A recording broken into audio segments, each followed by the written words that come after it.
अब हम हमारे सहयोगी आनंद का रुख करेंगे। आनंद, जब हम सीमा से ये सवाल कर रहे थे कि एटीएस ने आपसे पूछताछ की, लेकिन एक मामला तो आप पर बनता है कि आप गैर कानूनी तरीके से क्यों आई? आप बंदोबस्त के साथ आती तो कहते हैं कि मेरा वीजा ही नहीं लगा, तो मेरे को और कोई तरीका नहीं दिखा, मोहब्बत थी, मोहब्बत में सरहदें पार करके हम चले आए। लेकिन वो मामला जरूर है और वो ये कह रहे हैं कि जेल भुगतूंगी भी तो यहीं, पाकिस्तान की जेल तो नहीं जाऊंगी। देखिए सपना, सीमा हैदर लाख दलीलें दे, लेकिन पुलिस कानून के मुताबिक इस पूरे मामले में काम करेगी। कल ही नोएडा पुलिस ने साफ कर दिया था, उत्तर प्रदेश पुलिस ने साफ कर दिया था कि अभी डिपोर्ट जैसी सीमा हैदर को लेके जो खबरें आ रही हैं वो बिल्कुल निराधार हैं, क्योंकि एक मुकदमा उसके खिलाफ लंबित है और जब तक उस मुकदमे का निपटारण नहीं हो जाता है, वो निराकरण नहीं हो जाता, वो मुकदमा खत्म नहीं हो जाता है, तब तक सीमा हैदर को डिपोर्ट करना काफी मुश्किल हो जाएगा। रही दूसरी बात कि क्या उसे यहाँ की नागरिकता मिलेगी, इस पर भी आखिरी फैसला जो है वो उत्तर प्रदेश सरकार को लेना है, भारत सरकार को लेना है। तीसरी बात, जो पाकिस्तान के विदेश मंत्रालय के जरिए जो भारत के विदेश मंत्रालय को एक अप्रोच की गई कि वो सीमा हैदर से जो यहाँ का जो पाकिस्तान हाई कमीशन है उसके अधिकारी मिलना चाहते हैं, उस पर भी आखिरी फैसला भारत सरकार को लेना है कि क्या उन पाकिस्तान के हाई कमीशन के अधिकारियों से सीमा हैदर को मिलवाया जाएगा और क्या सीमा हैदर उनसे मिलना चाहती है, क्योंकि इसमें सबसे बड़ा कंसर्न सीमा हैदर का जरूरी है कि क्या वो पाकिस्तान हाई कमीशन के अधिकारियों से मिलना चाहती है। अगर वो मिलना चाहने की उसने इच्छा जाहिर की तो शायद मुश्किल संभव है कि उसकी मुलाकात पाकिस्तान हाई कमीशन के जो दिल्ली में अधिकारी हैं उनसे कराई जाए। लेकिन अभी एक मुकदमा उसके खिलाफ दर्ज हुआ है, वो उसमें जेल गई है, अभी जमानत पर है, तो देखना होगा कि उस केस का निपटारण कब तक होता है और उसके बाद आगे तय होगा कि सीमा हैदर क्या ग्रेटर नोएडा में ही रहेगी या उसे वापस पाकिस्तान भेजा जाएगा, क्योंकि पाकिस्तान में सीमा हैदर की जान को खतरा है। ये बात ना केवल सीमा हैदर बोल चुकी है, बल्कि वहां से कई इस तरह के वीडियो मैसेज आए हैं जिसमें कि उसको खुले तौर पर धमकी दी गई है। सीमा चाहे कुछ भी कहें, लेकिन जो कानूनी तौर पर प्रक्रिया है उसे जरूर फॉलो किया जाएगा और उसके बाद चीजें क्या निकल कर आती है देखना होगा। लौटेंगे आनंद आपके पास में, लेकिन इस बीच न्यूज 18 इंडिया सबसे पहला चैनल रहा जो अंदर घर के पहुंचा, सीमा और सचिन से बात की, सीमा और सचिन से वो वाजिब सवाल किए गए जो सवाल आज हर एक हिंदुस्तानी के मन में है कि आखिर सीमा 4 पासपोर्ट के साथ क्या कर रही थी, कैसे दस्तावेजों के साथ आई, मुकम्मल दस्तावेज क्यों नहीं थे, और एक केस तो बनता है कि अवैध तरीके से आप आई हैं, तो क्या आपको पाकिस्तान वापस भेजा जाए तो आप वहां जाएंगी या यहीं रहेंगी? क्या कहा सुनिए जरा। सीमा और सचिन से घंटों की पूछताछ हुई और उस घंटों की पूछताछ के बाद सीमा और सचिन अब आ चुके हैं, हमारे साथ में मौजूद है, उनसे बात करते हैं। सीमा, जब आप एटीएस के साथ थी, बहुत सारे आरोप लगे कि आपको लेकर कि आप जासूस हैं, पाकिस्तान से किसी मकसद से आई हैं, क्या कहना है उस पर? ऐसा कुछ नहीं है, फिर भी जांच चल रही है, अभी जो मेरी चीज़ों की मोबाइलों की चल रही है, ऐसा कुछ भी नहीं है। मुझे यकीन है कि सच सामने आएगा और सच में ऐसा कुछ भी नहीं है। लेकिन अवैध तरीके से तो आई है ना? ये मानती हूँ, मेरा गुनाह है, मेरा गुनाह है कि बगैर वीज़े, क्योंकि मुझे वीज़ा यहाँ का मिल नहीं रहा था, मजबूरी में, मुझे इनकी मोहब्बत में कुछ भी नहीं दिखा, सही गलत नहीं दिखा, मैं आ गई, पर मानती हूँ मैंने गलती करी है। लेकिन इतने पासपोर्ट, इतने फोन, एक फोन टूटना और इतने फर्जी दस्तावेजों के साथ क्यों आई? अगर आना ही था तो कोई मुकम्मल चीजें लेकर आती हैं। मुकम्मल चीजें हैं मैम। तो ये 4 से 5 पासपोर्ट के बाद मेरे बच्चे तो 4 है ना, इनके पासपोर्ट जहाज में चढ़ने के लिए इनके पासपोर्ट चाहिए थे, नेपाल आने के लिए इनके 4 मेरे बच्चों के हैं, एक मेरा है, एक में मेरे नाम जो है उसमें नेपाली एम्बेसी ने वीजा नहीं दिया, हाँ, उसको खारिज कर दिया, तो मैंने दूसरा पासपोर्ट बनाया। लेकिन अगर डिपोर्ट किया गया आपको पाकिस्तान, तो क्योंकि आप फर्जी तरीके से आई हैं, आप अवैध तरीके से आई हैं, आपको कहा जा रहा है कि दूसरा मुकदमा तो चलेगा ही ना आप पर? बिल्कुल चले, मैं यहाँ जेल जाने को तैयार हूँ, पर वापस जाने को तैयार नहीं। जिस तरह मुझे यहाँ का कानून रखेगा ना, जैसे अब मुझ पे कानून लागू है कि सीमा कहीं नहीं जाएगी, मैं पूरी जिंदगी इस घर में बिताऊंगी, पर मैं वापस नहीं जाऊंगी। एटीएस के सवाल क्या क्या रहे, क्या क्या सवाल पूछे गए, कुछ अगर आप जानकारी दे पाए? जो हमारी शुरू से पूछताछ थी, जो होती आई है वही पूछताछ हुई थी। और अभी क्या आप लोग यही इसी घर में रहेंगे? जी बिल्कुल, अगर आप लोगों ने रहने दिया तो। नहीं, आप रखने के लिए तैयार हैं इनको? जी मैम। यही शादी करेंगे हिंदू रीति रिवाज से? लेकिन शादी करेंगे कैसे, क्योंकि इनके पास में भारतीय नागरिकता तो है नहीं। वो तो जब नागरिकता लड़ाई लड़ेंगे? नहीं, लड़ाई तो हम नहीं लड़ सकते, खैर मैम, हमारी खैर वो। कोई गाना गाएंगे फिर से, जैसे आप गाना गा रहे थे अभी? नहीं। आप एक बार फिर से वही गाना आपका सब सुनना चाहते हैं कि कैसे आपने गाया महाराजा परदेसी, एक बार जब प्यार में कितना ही कोई करे, आप पर आरोप लग रहे हैं, लेकिन आपको कुछ कहना चाहें एक बार? मेरा आवाज अच्छा नहीं, पहले लोग जैसा गा रहे हैं, प्यार में कोई आपके सुर गीत नहीं होते हैं, जैसा गा रही हैं एक बार, एक बार सीमा जी, एक बार कोशिश करती हूँ मैं। हाँ, करिए, कोशिश करिए, सचिन जी आपका साथ देंगे, इतना साथ दिया, हाँ करिए, कोशिश करिए। मैं कोई और गाना गाऊंगी, थोड़ा सा बोल देंगे, गा लूं? हाँ, अच्छा, गाना आप गा दीजिएगा, लेकिन पशुपतिनाथ मंदिर में आप लोगों ने शादी की, ये आप कह रहे हैं, लेकिन हमारे सहयोगी वहां पर पहुंचे, वहां के तो पुजारी कह रहे हैं कि हमारे पास सचिन और सीमा नाम का कोई आया ही नहीं है, ना तो रजिस्टर में लिखा हुआ है। रजिस्टर हुआ ही नहीं, हमारी शादी रजिस्टर होती तो या हम इतना भागदौड़ करते। तो वहाँ शादी की कैसे? आप लोगों ने गले में माला डाली हुई फोटो भी दिखाई है, बातें भी कही है, फिर शादी की कैसे जब रजिस्टर में लिखी नहीं गई है तमाम चीजें? तो वही तो मसला हो गया, रजिस्टर में नहीं है। इन्होंने मेरी मांग भरी, मंगलसूत्र पहना है जैसे होती है, पर पता नहीं क्यों वो ना हो पाई, क्योंकि हम 2 ही थे और हमें इतनी मालूमात नहीं थी, ये भी इनको भी नहीं थे, मुझे तो बिल्कुल थी। चलिए ठीक है, खत्म होने वाला, एक गाना गुनगुना दीजिए, बस एक गाना गुनगुना दे। देखिए आप तो ये भी कह रहे हैं, गुनगुना दीजिए एक गाना। हाँ, गा दीजिए। थोड़ा मुझे याद ही नहीं आ रहा, मैं कंफ्यूज हो गई, भूल गई। ऊर्जा काले गावा आपने इतना अच्छा गाया था। एक रुक जाएगा, हाँ दूसरा गाऊंगी। हाँ गाइए गाइए। थोड़ा मुझे दे दीजिए। हाँ गाइए।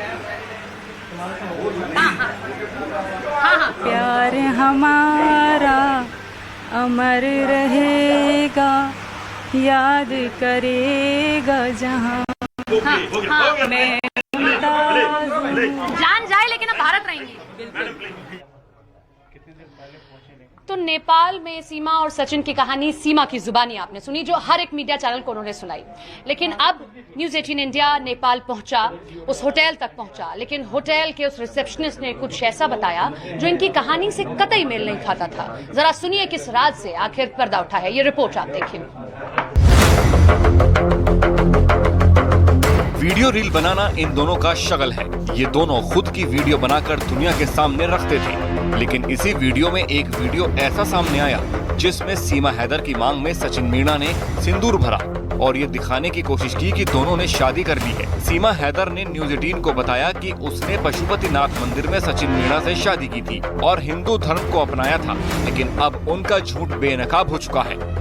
न्यूज़ 18 इंडिया काठमांडू के उस न्यू विनायक होटल में पहुंचा जहां सीमा हैदर और सचिन मीणा रुके थे, लेकिन जो सच सचिन और सीमा ने नहीं बताया वो भी सामने आ गया है। न्यूज़ 18 इंडिया से होटल के मालिक ने बताया कि दोनों एक साथ उसके होटल में नहीं पहुंचे थे। पहले सचिन पहुंचे थे और उसके एक दिन बाद सीमा हैदर आई थी। रूम किसने बुक करवाया था? रूम सचिन ने बुक करवाया था। कब बुक करवाया? सचिन पहले दिन आया तो उन्होंने रूम बुक करवाया, तो नेक्स्ट डे वो आई सीमा, दूसरे दिन सीमा आई, तो फिर वो लोग 1 हफ्ते तक लगभग 8 दिन ऐसा रहा, तो फिर चला गया।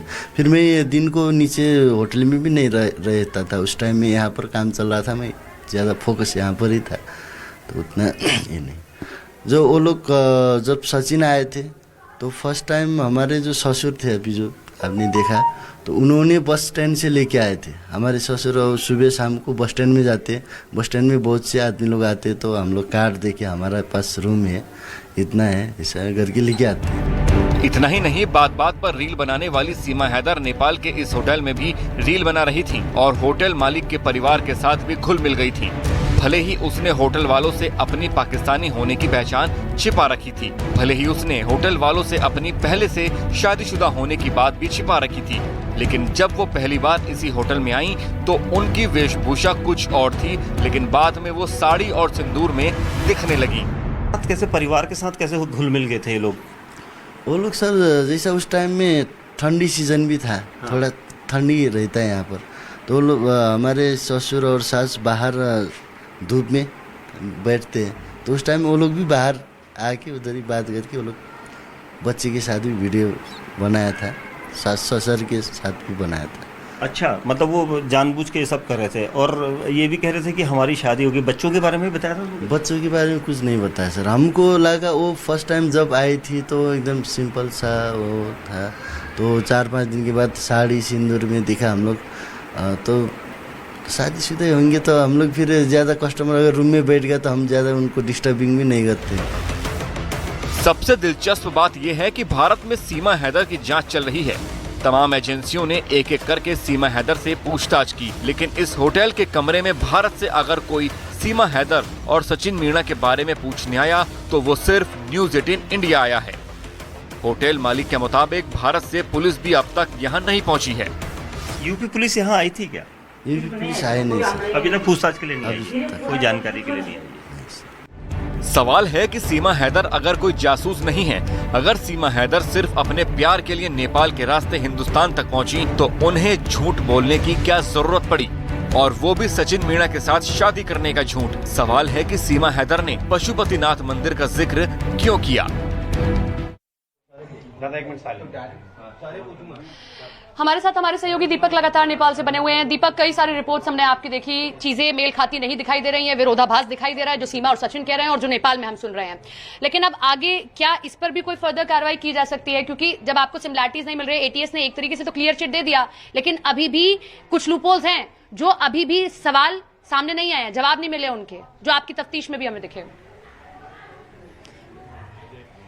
देखिए, एक चीज़ मैं साफ बता दूं, क्योंकि भले ही यूपीएटीएस इन्हें क्लीन चिट दे दे या जांच को आगे रखते हुए उसे छोड़ दे, लेकिन जो खुफिया एजेंसियां हैं देश की, वो अभी नहीं छोड़ सकती। उनकी जांच अभी भी चल रही है, क्योंकि सीमा हैदर ने जिस पासपोर्ट के सहारे नेपाल में एंट्री करी थी, उसके अलावा जिस एजेंट ने उन्हें आराम से बॉर्डर पार कराया था, और जो कुछ वो अब तक बयान दे रही है, उन बयानों में विरोधाभास है। और इसी वजह से जो एजेंसियाँ हैं उसको शक के दायरे में आगे भी रखेंगी। हो सकता है 1 साल 2 साल तब तक उसको मॉनिटर करते रहें दूर से, क्योंकि एजेंसियां इतनी तेज़ी से छोड़ती नहीं है। और यही वजह है कि भले ही यूपीएटीएस इस मामले में ज़्यादा आगे न बढ़ते हुए, क्योंकि एजेंसियां जांच कर रही हैं, यूपीएटीएस से आगे जा चुकी है जांच, और इसी वजह से क्योंकि सीमा के जो बोलचाल है या फिर उसके जो भाषा का इस्तेमाल करना या फिर उसकी नॉलेज, उसकी जो एक्यूरेसी है, उस पर सबकी नज़र है। और इसी वजह से सीमा जो है शुरुआत से एक ऐसे शक के दायरे में है, और उससे भले ही लगातार वो बार बार ये कहे कि वो प्यार के खातिर सीमा पार करके यहाँ पर पहुँची है और वो सचिन के साथ ही रहना चाहती है, लेकिन एजेंसियां इस बात को बिल्कुल नहीं एकदम से एक्सेप्ट कर सकती हैं। और इसी वजह से उसके ऊपर जो जांच चल रही है वो आगे भी चलती रहेगी, उस पर लगातार नज़र बनी रहेगी जब तक ये जांच पीछे तक नहीं जा सकती, क्योंकि अभी कई सवालात ऐसे हैं जिनका जवाब तलाशना है। और सीमा हैदर ने हर जगह पर अपनी पहचान छुपाई, असल पहचान छुपाई, और चाहे वो नेपाल के अंदर एंट्री करने की हो, होटल में रहने की हो, पशुपतिनाथ मंदिर की बात हो, और या फिर भारत में आने के बाद कई ऐसी दलीलें उसने दी हैं। तो ये सारी चीज़ें जो मिलान नहीं कर रही है एक जगह पर भी, तो इसलिए उस पर सवाल उठते जा रहे हैं, और ये जांच का दायरा अभी भी आगे इसी तरह चलेगा। और रही बात डिपोर्ट करने की, तो जो लॉ कहता है, लॉ में यही है, क्योंकि 14 विदेशी अधिनियम में ये मामला दर्ज हुआ है, 120 इसमें धारा लगाई गई है, यानी साजिश करने की धारा है। तो ये धारा सचिन के पिता नेत्रपाल और सीमा के खिलाफ लगाई गई है, और 14 विदेशी अधिनियम भी यही कहता है। तो कुल मिला के 14 विदेशी अधिनियम की अगर बात करें तो डिपोर्ट ही एक तरीका होता है, लेकिन जब तक जांच भारत में पूरी नहीं हो जाती तो उसके बाद ही डिपोर्टेशन की प्रक्रिया शुरू होगी। जी,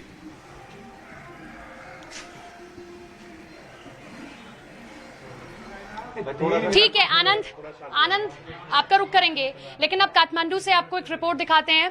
दीपक की वो रिपोर्ट होटल से आपको दिखाते हैं, दीपक की रिपोर्ट आपको पशुपतिनाथ मंदिर से दिखाते हैं, क्योंकि कहानी में एक बहुत बड़ा सिरा नेपाल से भी जुड़ा हुआ है। सीमा हैदर पाकिस्तान से दुबई गई, दुबई से नेपाल आती हैं, और नेपाल से उसके बाद में जो है वो वो जो है आती हैं यहाँ पर दिल्ली में। और रिपोर्ट तो आपको लगातार दिखाई रहे हैं, लेकिन सीमा हैदर का अब मीडिया से मुखातिब होना और एक चीज बार बार दोहराना कि जेल में डालना ही है, भारत की जेल में डाल दो, पाकिस्तान की जेल में तो ना जाएंगे, पाकिस्तान की मिट्टी अब सुहाती नहीं है, पाकिस्तान बिल्कुल जाने का न तो मन है और ना ही जाएंगी। इस बीच हमने ये भी सवाल किया, क्योंकि सबके मन में सवाल थे, आप 4-4 पासपोर्ट क्यों लेकर आई हैं, और कई फर्जी दस्तावेज भी।